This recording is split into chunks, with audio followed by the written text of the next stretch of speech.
basically he says here, using the wisdom of your body and mind to face stress, pain, and illness, right?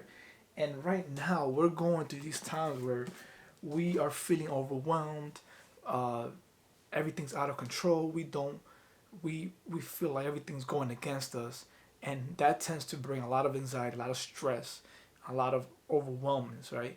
And I think the most time that I felt stress is, like I said, when.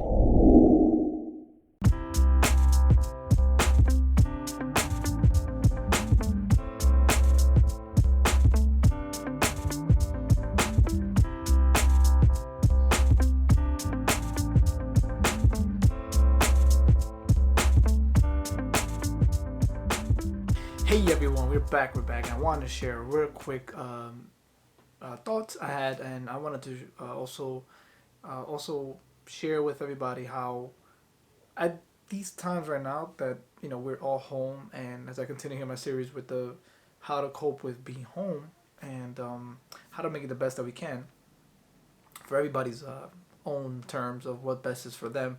But I remember that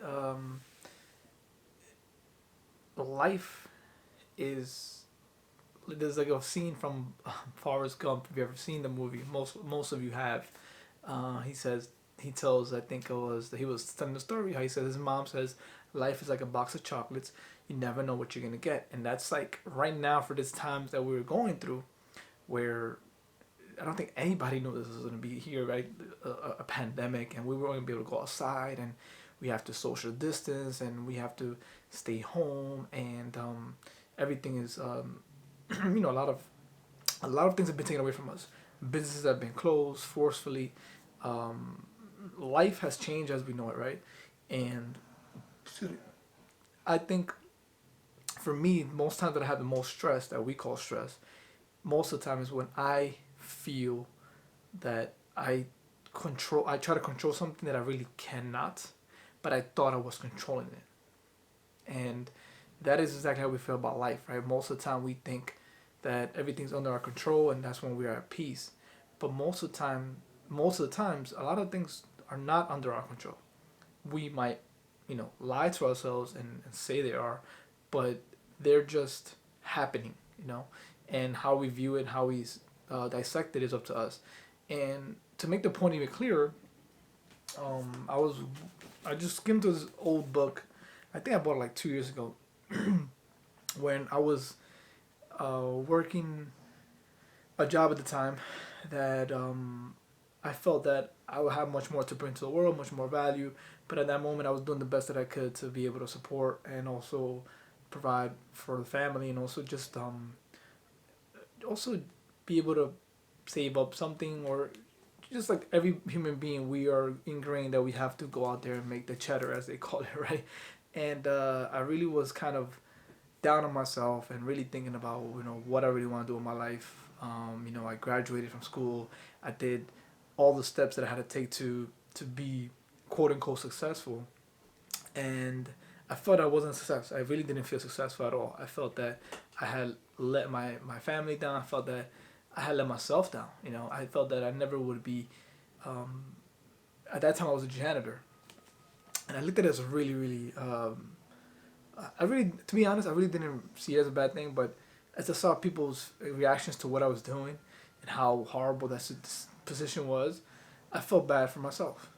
And you never want to be in a position where you start feeling bad for yourself. That's the hardest thing in life, and that's probably one of the hardest things you can kind of overcome.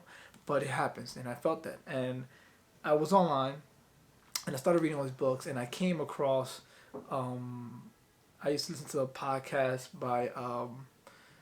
um, by the Oprah podcast that she had. I think she still has it, and she had interviewed this individual by the name of John Kabat-Zinn, and he had written a book by it was called Mindfulness, and it was a small book, a lot smaller than this, but it has its tips and tricks on how to get over yourself in a sense, and how to make a better stress manageable life. And if you had any type of thoughts, or you felt kind of down, or you needed some help, he had great tips, and the book is awesome. I recommend it.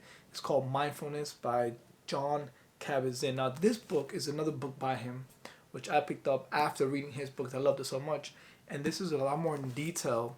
It's kind of more of like a psychological breakdown of full catastrophe living. And I think in these times right now that we're going through, this book is gonna help. I think a lot of us that are basically, he says you're using the wisdom of your body and mind to face stress, pain, and illness, right? And right now we're going through these times where we are feeling overwhelmed. Uh, Everything's out of control. We feel like everything's going against us, and that tends to bring a lot of anxiety, a lot of stress, a lot of overwhelmness, right? And I think the most time that I felt stress is, like I said, when you feel like you're trying to control something but you can't control it, it's out of your control, it creates stress. And also where um, things don't go your way that you thought were going to go your way. So I guess it's kind of the same. But he says in that book as well, he says most of us, you know, feel that we have to get our way. And when we don't get that way, then we get stressed. We feel overwhelmed. We feel anxiety, and we feel like the world is against us. And what I've learned in this last, I would say, year or so of really diving deep into learning about myself, and I'm learning about myself, is that most of the times it we don't get our way, but it's most of the time is there for us, but we see it as being against us, right? We perceive it as this obstacle, we perceive it as a bad thing. And if you start changing your perspective and you perceive it as it meant to be, there's a great quote by Abraham Hicks, and she talks about you know, eh, perceiving that whatever is in whatever is here for you is meant to be. So if it's an obstacle, it's meant to be. If it's a good thing, it's meant to be. And I think that kind of alleviates just that thought process, alleviates a lot of stress. And in these moments right now where we have, things are not going our way. I'm gonna be honest. I feel that everybody's, losing employment. There's no work. Uh, Schools have been canceled. All these things that we felt were under control are not. And I think that's what's going to cause a lot of stress in a lot of us that are dealing with it. And I wanted to just put my 2 cents in. Maybe, we got to ask ourselves, and he says a question as well when your meditations is, what's, who's in my way? You know, and um, and then basically you start realizing that the person that's in the way of whatever it is you feel like is not going right is yourself. And I've been doing that so much lately on certain things that I get triggered by. We all get triggered by certain things. And most of the time, that individual's doing the best they can, or that circumstance is doing what it's doing. It's not going to change for you. It's not going to work for you. The only way you can change that, or maybe work that out, is work changing on yourself, perceiving it differently.